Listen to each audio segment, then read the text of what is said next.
Welcome back. After the last cowling modification video that I put out, I noticed that I could make it actually a little bit easier by making two pieces instead of three. This top centerpiece that was removable, we can actually bond it to the top if we cut the cowling a little bit different. So I'll take you through the process of how we've modified this to get it ready for paint.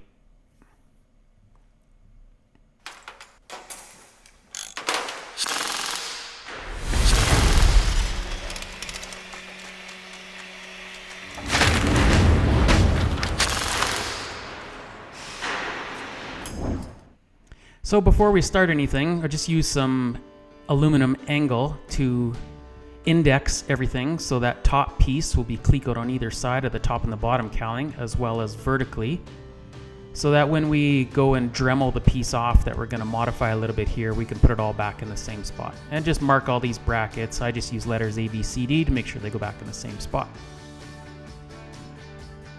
And once we've done that, I mark the blue line where I'm going to recut the cowling. So the whole idea here is to eliminate that top third piece by bonding it into the top cowling.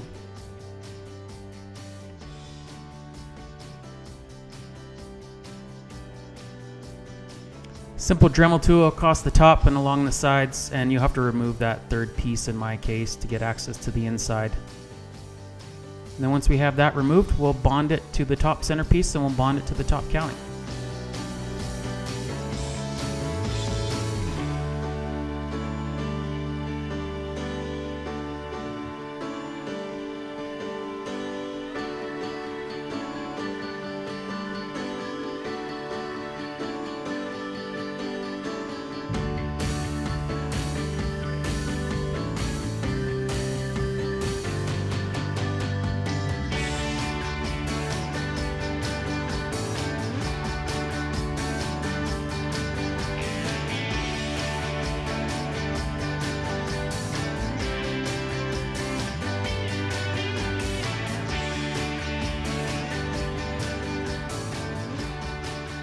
So back over to the top cowling, we'll screw everything in with the original screws that we used to attach the top cowling to the bottom cowling.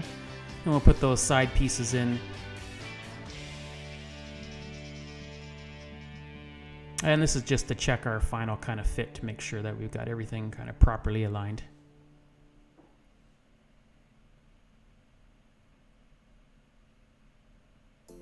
And mark the inside where it's going to overlap, and then we'll start bonding it.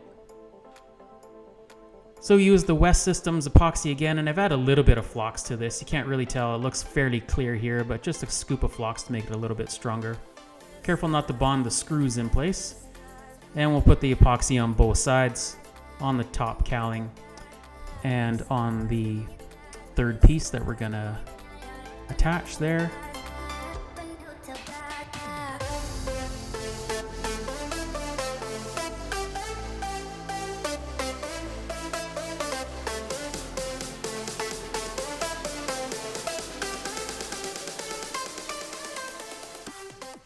And screw everything back in place, and then put all the aluminum angle back in place so it's nicely aligned.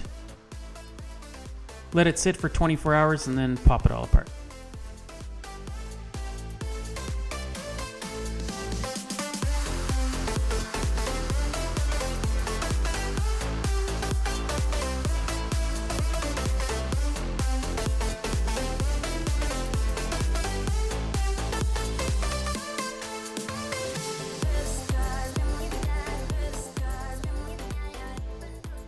And we'll just fill in the gap as we go here. And then obviously we're gonna have to come back, fill that in a couple more times and sand, fill, and then eventually prime it.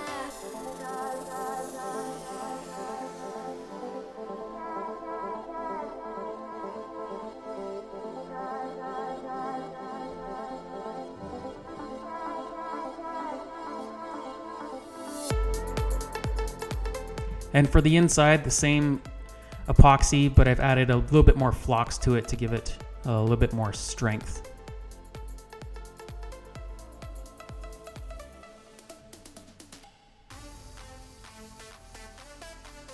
All right, pop it all apart. Take the screws out. Some of the clecos might be a little hard to get out, but they'll come out. And now we have our part bonded in place. Now it's just up to finishing. Now the curvature is a little bit off because of the way we cut it. So we could either curve that side there, the original mark, or we could curve the top side, which would be easier. So that's what I'm gonna do. So I'll just mark a nice curvature line on there, get a nice pleasing shape out of the top one, and then of course it's gonna leave a gap in the bottom cowling that will fill with the flocks and epoxy later. Just looking for a nice, smooth transition so it's pleasing to the eye as you look at the top cowling.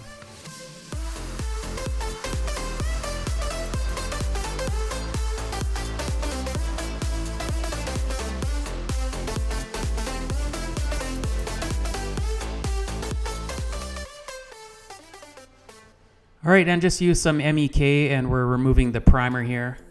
And then we'll sand this area to get a nice fill of flocks and start finishing the screw holes, get everything nice and filled so it's ready for paint.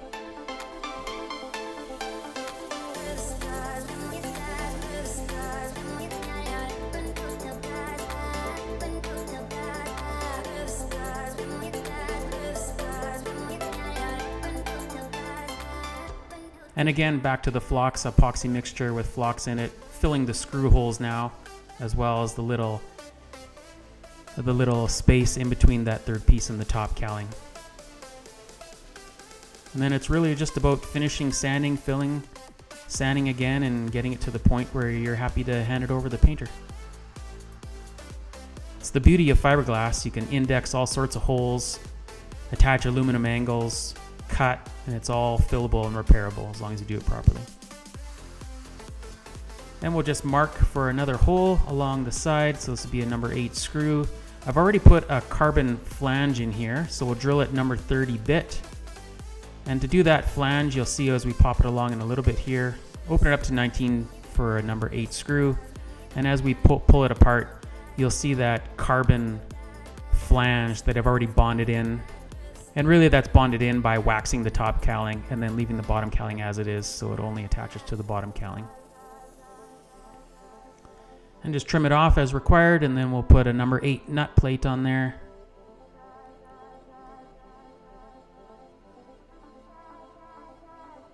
So drilling and riveting the nut plate in place. Now we're ready to put the top and the cowling back together. And then all we have to do now is fill the void in the bottom cowling that we've created by changing the curvature of the top cowling. So here I am waxing the top cowling because now I'm going to add some flocks. And we'll just put some tape on the back side. I'll actually cut the bottom cowling a little bit to create a little bit of a curve, and then fill that in with flocks like you see here. Let it dry 24 hours. And then now you got a nice tight fit. So everything should just pop apart since we've waxed the top cowling, as you'll see here.